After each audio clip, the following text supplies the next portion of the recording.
So I made a video talking about how horrible an event was for me.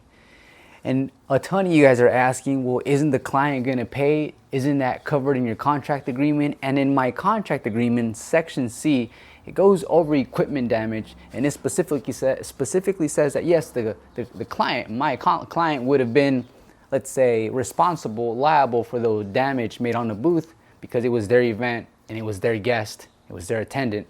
To be honest with you guys, I want to provide the best experience overall, and it was truly an incident. It was an accident, and that's what insurance is good for. But I would hate to reach out to the client, letting them know, hey, one of your guests messed up my booth. It's going to be $300 extra.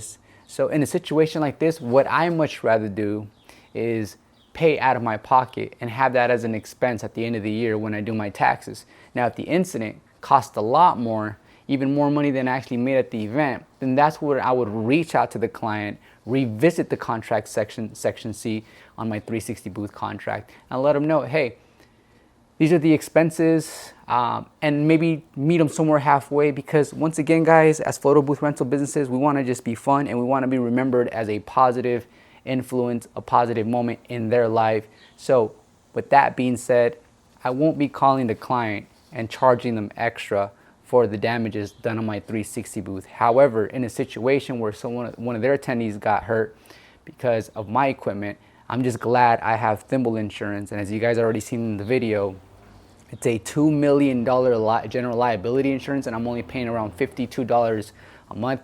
Get insurance for your business. Protect your assets, protect yourself, guys.